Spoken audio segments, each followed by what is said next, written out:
नमस्कार विद्यार्थी मित्रांनो, मी अक्षय कुंभारे, स्पंदन करिअर इन्स्टिट्यूट नागपूर तर्फे आपल्या सर्वांचं स्वागत करत आहे। आज आपण अल्फा न्यूमरिक सिक्वेन्स पझल म्हणजेच अक्षर संख्या कोडे याचा भाग 3 बघणार आहे। याच्या आधी आपण 2 भाग घेतलेला आहे। पहिल्या भागात आपण बेसिक एक्झाम्पल घेतले, दुसऱ्या भागात आपण थोडेसे लेवल अप केली। आज आपण अजून कठीण जे आपल्याला वाटतात, ज्याची भाषा थोडी क्लिष्ट असते, काय आपल्याला त्यामध्ये बघावं लागते ते सगळं आज आपण बघूया आणि पहिल्या एक्झाम्पलला आपण सुरुवात करूया। आता आपण आजच्या लेक्चरचा पहिला एक्झाम्पल बघणार आहे। पहिली पझल, पहिला सिक्वेन्स नेहमी असाच राहणार, ज्यामध्ये नंबर्स, अल्फाबेट आणि सिम्बॉल्स येतील। आता त्याच्या या सिक्वेन्सवर आधारित आपल्याला विचारलेला आहे प्रश्न। आता त्या प्रश्नाला आपण वाचूया आणि बरोबर बघूया। खालीलपैकी कोणते अक्षर सी आणि 5, खालीलपैकी कोणते अक्षर, मला काय पाहिजे, अल्फाबेट पाहिजे, अक्षर सी आणि 5 यांच्या मधात येणारे फक्त अक्षरांच्या बरोबर मधात आहे। प्रश्न बरोबर बघा, काय म्हणताय, फक्त अक्षरांच्या बरोबर मधात। सी आणि 5 यांच्या मधात जेवढे पण अक्षर आहे त्या अक्षरांच्या बरोबर मधात कुठला आहे? इकडे मला दिसत आहे सी, इकडे काय आहे सी आणि या ठिकाणी आहे 5। आता तुम्हाला हा दिसत असणार, हा एस आहे, ठीक आहे। एस आणि 5 मध्ये कन्फ्युज होऊ नका, एस मी असा लिहितो, 5 मी असा लिहितो। तर सी आणि 5 यांच्या मधात येणारे फक्त अक्षरांच्या बरोबर मधात, तर आपण बघून घेऊया यांच्या मधात अक्षर किती आहेत, अल्फाबेट्स किती आहेत। हा झाला D, Z, Y, P, M, K, S, बस एवढेच आपल्याला काय आहेत, अक्षर आहेत मधात। कोणाच्या, सी आणि 5च्या बरोबर मधात किती आहेत, एवढे अक्षर आहेत। आता बघून घेऊया किती अक्षर आहेत, 3, 3 दुणे 6 आणि 7, म्हणजे इकडले 3 सोडून द्या, इकडले 3 सोडून द्या, तो मधात राहणार, तो काय राहणार, बरोबर मधात राहणार, कोणता, अक्षर।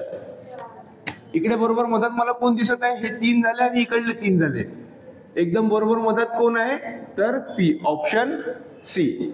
शब्द रचना बरोबर आपल्याला कळली पाहिजे, जेवढे जास्त आपण वाचू, जेवढे जास्त प्रॅक्टिस करू, तेवढ्या चांगल्या पद्धतीने आपण याला समजू शकू। आता याच सिक्वेन्सवर आधारित दुसरं एक्झाम्पल बघूया। आता आपण दुसरं एक्झाम्पल बघूया, या सिक्वेन्सवर आधारित आहे दुसरं एक्झाम्पल। जर वरील व्यवस्थेमध्ये प्रत्येक चिन्ह अक्षराने बदलवले, काय म्हणताय तो, जेवढे पण याच्यामध्ये चिन्ह आहेत, सिम्बॉल्स आहेत, त्याला काय करायचं, आपल्याला अक्षराने बदलवायचं आहे, अल्फाबेट्स मध्ये कन्वर्ट करायचं आहे त्याला, आणि प्रत्येक अंक नवीन चिन्हाने बदलवले आहे। आता जेवढे पण नंबर्स आहेत त्याला काय करायचं, सिम्बॉल मध्ये कन्वर्ट करायचं आहे। तर वरील व्यवस्थेमध्ये किती अक्षरे असतील, मला काय शोधायचं आहे, किती अक्षरे असतील सर्व चेंज केल्यावर। तर आपण काय म्हणतो, सगळ्यात पहिले प्रत्येक चिन्ह अक्षराने बदलवले, म्हणजे प्रत्येक चिन्ह जे आहेत सिम्बॉल्स, त्याला आपण आधी अक्षराने बदलून घेऊ। सिम्बॉल्स किती आहे, हा एक सिम्बॉल आहे, हा एक सिम्बॉल आहे, हा एक सिम्बॉल आहे आणि @ हा एक सिम्बॉल आहे। याच्या व्यतिरिक्त मला कुठलेही सिम्बॉल दिसत नाही आहे। कशामध्ये बदलवले, अक्षरामध्ये, म्हणजे अल्फाबेट।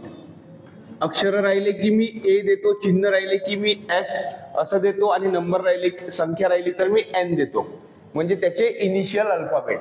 आता काय, जेवढे पण चिन्ह आहेत सर्वांना मी अक्षरामध्ये बदलवले, अल्फाबेटमध्ये, आणि प्रत्येक अंक नवीन चिन्हाने बदलवले। जेवढे पण नंबर्स आहेत, जेवढे पण अंक आहेत, त्याला काय करायचं आहे, मला नवीन चिन्हाने, सिम्बॉल्स मध्ये बदलायचे, त्यांना सिम्बॉल्स मध्ये बदलवूया जेवढे पण नंबर्स आहेत।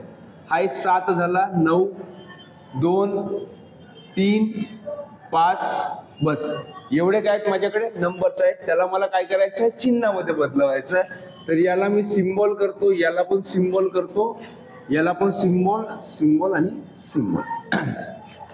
आता एवढं झाल्यावर काय आहे, तर वरील व्यवस्थेमध्ये किती अक्षरे असतील, आता आपल्याला अक्षर शोधायचे आहेत। ए बी म्हणजे 1 2 3 4 5 6, आता हा सुद्धा काय आहे, अल्फाबेट आहे, 6, नंतर 7 8 9 10 11 12 13 14 15 आणि 16।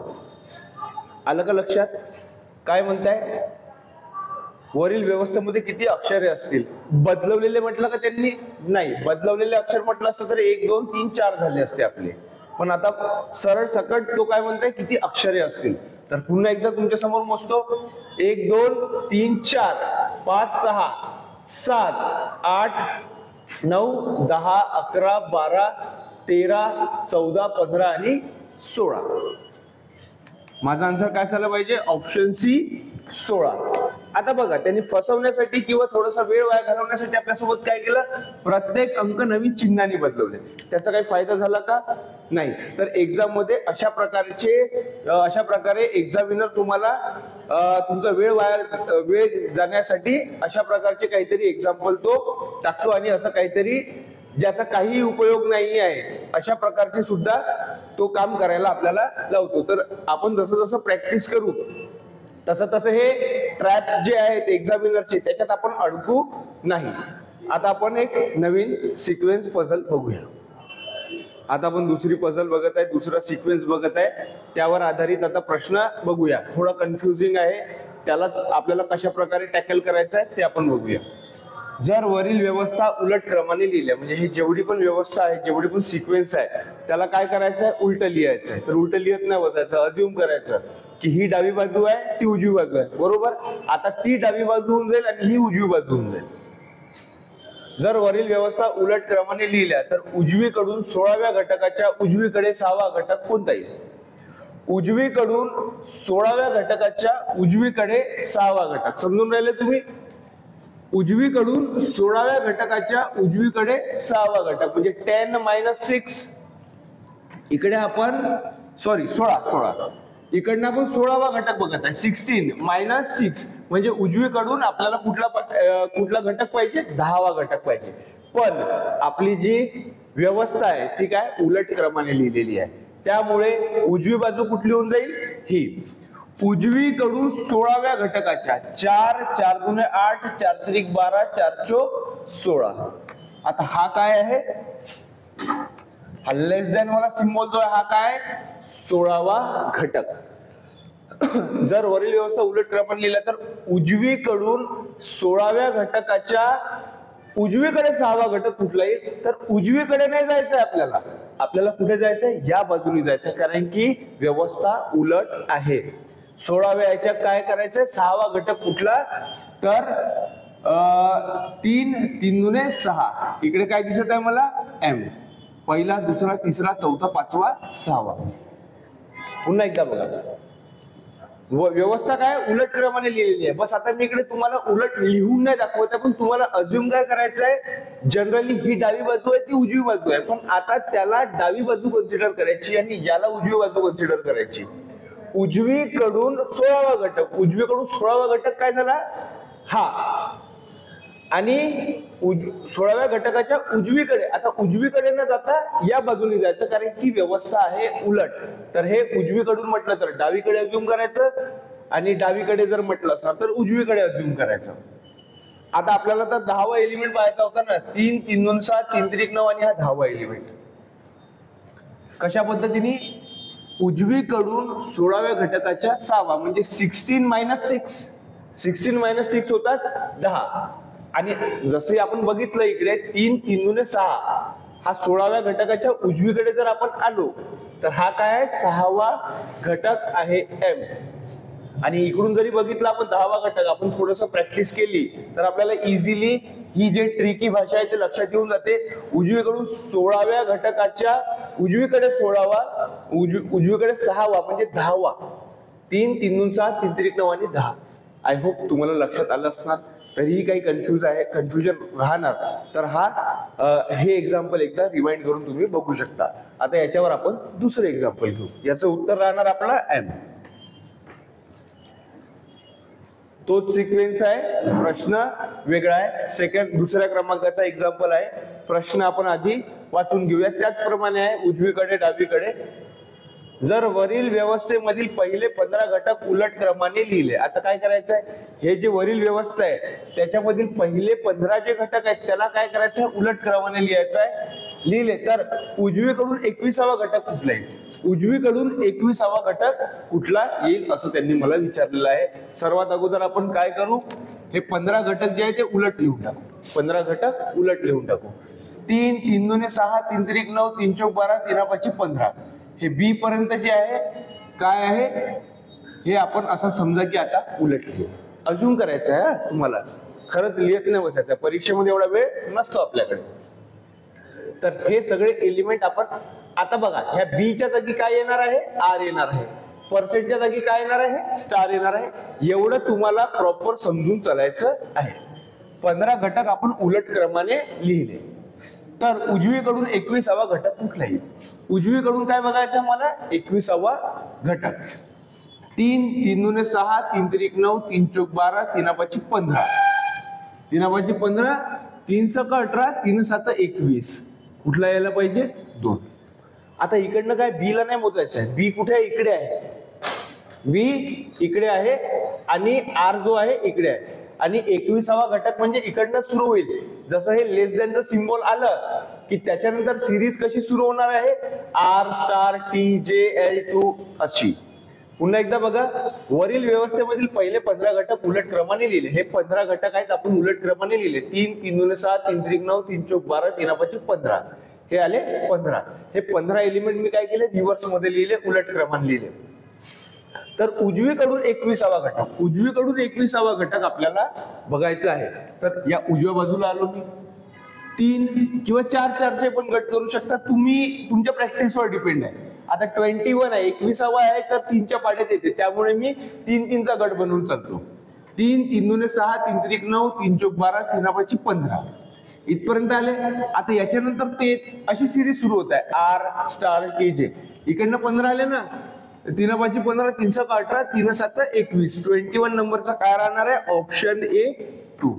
आय होप तुम्हाला लक्षात आलं असणार. याची थोडीशी अजून प्रॅक्टिस करा.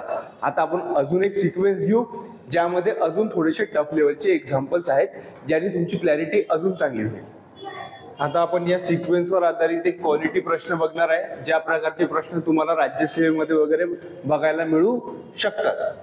ही सिक्वेन्स आहे, यामध्ये एक ऑब्झर्व करण्यासारखं आहे की सिम्बॉल फक्त एकच आहे, बाकी सगळे काय अल्फाबेट्स आणि नंबर्स आहे. सिम्बॉल्स तसे पण कमी असतात, नंबर्स आणि अल्फाबेट्स जास्त असतात. ही गोष्ट लक्षात ठेवायची. त्यामुळे सर्वात अगोदर काय, आपल्याला सिम्बॉलला टार्गेट करणं कधी पण सोपी असतं. प्रश्न वाचून घेऊया. जर वरील व्यवस्थेमधील पहिला, 12वा, 15वा आणि 21व्या अक्षरापासून एक अर्थपूर्ण शब्द बनत असेल तर त्या शब्दाचा पहिला अक्षर काय असेल? काय म्हणताय, वरील व्यवस्थेमधील पहिला, 12वा, 15वा आणि 21व्या, पहिला, 12वा, 15वा आणि 21वा. 3, 3 दुने 6, 3 त्रिक 9, 3 चौक 12, 3 पाची 15, 3 सक 18, 3 7 21. काय म्हटलंय, पहिला, 12वा, 15वा आणि 21वा जे अक्षर आहे, जे अल्फाबेट आहेत ते मी आयडेंटिफाय करून घेतले. अक्षरापासून एक अर्थपूर्ण शब्द बनत असेल तर त्या शब्दाचा पहिला अक्षर काय असेल? ठीक आहे. आता कुठला तरी नाही का, ई ए एस आणि एल, ई ए एस आणि एल. पण बघा, प्रश्न संपला नाहीये, प्रश्न पूर्ण वाचायचा, एकदम मधात सोडायचं नाही. जर एकही अर्थपूर्ण शब्द, बघा आता याला आपण प्रोबॅबिलिटीच्या हिशोबाने लावलं, परम्युटेशन कॉम्बिनेशनच्या हिशोबाने, तर बनतात भरपूर कॉम्बिनेशन, भरपूर वर्ड्स बनतात. पण आपल्याला काय बघायचं आहे, मिनिंगफुल वर्ड बघायचं आहे, मिनिंगफुल वर्ड, अर्थपूर्ण शब्द. तर त्या शब्दाचा पहिला अक्षर काय असेल? आपण इकडे होतो. जर एकही अर्थपूर्ण शब्द बनत नसेल तर उत्तर काय द्यायचं आपल्याला? एक्स द्यायचं आहे. ई ए एस एल पासून जर एकही अर्थपूर्ण शब्द बनला नाही तर उत्तर काय द्यायचं आहे मला? एक्स. कंडिशन 3 आहेत बघा. अर्थपूर्ण शब्द बनत असेल तर काय करायचं आहे? शब्दाचा पहिला अक्षर. एकही अर्थपूर्ण शब्द बनत नसेल तर उत्तर काय द्यायचं आपल्याला? एक्स. आणि एकापेक्षा जास्त अर्थपूर्ण शब्द बनत असेल तर उत्तर काय द्यायचं आहे मला? एम. एकच बनला तर त्या शब्दाचा पहिला अल्फाबेट काय, पहिला अक्षर काय आहे ते बघा सांगायचं आहे. जर काय एकही बनत नाहीये तर उत्तर आपल्याला द्यायचं आहे एक्स. आणि एकापेक्षा जास्त बनत असेल तर काय द्यायचं आहे? उत्तर एम. तर आता हे जे अल्फाबेट आहे याच्यापासून आपल्याला बनवावं लागणार. यासाठी आपल्याला थोडंसं इंग्रजीचं ज्ञान सुद्धा आवश्यक आहे. आता ई ए एस एल या अल्फाबेटचा वापर करून एक अर्थपूर्ण शब्द बनवायचा आहे. एक मला काय दिसते? S A L E, sale. म्हणजे एक शब्द तर बनला, एकही नाही बनत वाला कंडिशन आपल्याकडे नाहीये, म्हणजे एक्स उत्तर आपल्याला द्यायचं नाहीये, एक तर बनला. आणि जर आता एक बनलाय तर त्याचं पहिलंच अल्फाबेट सांगायचं आहे, तर इकडे एस वगैरे कुठे आहे नाही. आता दुसरा आपण बनवू शकतो, बघूया. SALE आहे, अजून काय होईल? SEAL, सील, ठप्पा. म्हणजे काय झालं, आपल्याकडे दोन शब्द तर बनले ना. आणि काय म्हणताय, एकापेक्षा जास्त अर्थपूर्ण शब्द बनत असेल तर उत्तर काय द्यायचं आहे मला? एम. म्हणजे माझं उत्तर काय पाहिजे? Option D. आय होप तुम्हाला लक्षात आलं असणार. अशा प्रकारच्या प्रश्नांची प्रॅक्टिस करणं फार आवश्यक आहे. आता आपण याच सिक्वेन्सवर दुसरा प्रश्न बघूया. काय म्हणत आहे? सिक्वेन्स आपली तीच आहे. परीक्षेमध्ये तुम्हाला अशी सिक्वेन्स देणार, प्रश्न एकच विचारणार जर MPSC UPSC मध्ये आहे तर. अदरवाईज तुम्ही SSC किंवा बँकेची तयारी करत असणार तर याच्यावर एकापेक्षा जास्त प्रश्न विचारतात, ते 3 ते 5 प्रश्न विचारतात. पण आपल्या MPSC ला किंवा कुठली दुसरी एक्झाम राहिली तर त्याच्यामध्ये एकच विचारतात. आता प्रश्न आपण काळजीपूर्वक वाचून घेऊया. जर उजवीकडून प्रत्येक तिसरा अक्षर स्लॅश संख्या, म्हणजे अक्षर किंवा संख्या सोमवार पासून सुरू होणाऱ्या आठवड्याच्या दिवसाला बदलवते, तर गुरुवारला कोणतं अक्षर बदलवणार? प्रश्न आपल्याला थोडासा कन्फ्युजिंग वाटू शकते, पण एकदा भाषा जर आपल्याला कळली तर काहीही कठीण नाही. काय म्हणते? उजवीकडून प्रत्येक तिसरा अक्षर किंवा संख्या सोमवार पासून सुरू होणाऱ्या आठवड्याच्या दिवसाला बदलवते, म्हणजे रिप्लेस करते. प्रत्येक तिसरा म्हणजे आपण जर बघूया, उजवीकडून प्रत्येक तिसरा अक्षर, पहिला, दुसरा, तिसरा, हा 5 काय होणार? हा 5 ला कोण रिप्लेस करणार? तर सोमवार. त्यानंतर आता पुन्हा तिसरा बघूया, 1 2 3. आता हा काय करणार? मंगळवार. 1 2 3 बुधवार. 1 2 3 हा एस कोणाला रिप्लेस करणार? गुरुवारला. तर गुरुवारला कोणता अक्षर बदलवणार? आय होप तुमच्या लक्षात आलं असणार. जर उजवीकडून प्रत्येक तिसरा अक्षर संख्या सोमवार पासून सुरू होणाऱ्या आठवड्याच्या दिवसाला बदलवते, म्हणजे प्रत्येक तिसरा म्हणजे पहिला जो राहणार, पहिला तिसरा वाला, तर तो कोणाला बदलवणार? सोमवारला. सोमवार पासून सुरू होणाऱ्या आठवड्याच्या दिवसाला बदलवते, म्हणजे रिप्लेस करते. तर हा 5 जो आहे तो सोमवारला रिप्लेस करणार, L जो आहे मंगळवारला, F जो आहे बुधवारला, S गुरुवारला. त्यामुळे 1 2 3 हा जर बघितलं तर हा शुक्रवारला, 1 2 3 हा शनिवार, 1 2 3 हा काय होणार? रविवार. अशा पद्धतीने. पण आपल्याला विचारलं काय आहे? गुरुवार. तर गुरुवारला कोणतं अक्षर बदलवणार? माझं उत्तर राहायला पाहिजे ऑप्शन सी, एस. अशा पद्धतीने आता आपण अल्फा न्यूमरिक सिक्वेन्स पझल, अक्षर संख्या कोडे हा टॉपिक बघितला. परीक्षेच्या दृष्टिकोनातून फार इम्पॉर्टंट आहे. काही लोक ओव्हर कॉन्फिडन्स मध्ये जातात आणि याची प्रॅक्टिस करत नाही. आता जे पण मी बेसिक सांगितले, जो पण मी अप्रोच सांगितला की याला अप्रोच कसा करायला पाहिजे, याला हाताळायला कसं पाहिजे, त्या पद्धतीने तुम्ही प्रॅक्टिस करायला पाहिजे. तुमच्याकडे जे पण पुस्तक आहेत त्याच्यामधून बघा, वेगवेगळ्या टाईपचे एक्झाम्पल त्याच्यामध्ये प्रॅक्टिस करा. तुम्हाला परीक्षेमध्ये याच्यावरचे कुठलेही मार्क जाणार नाही. एवढं बोलून मी आजचा लेक्चर संपवतो. Thank you very much.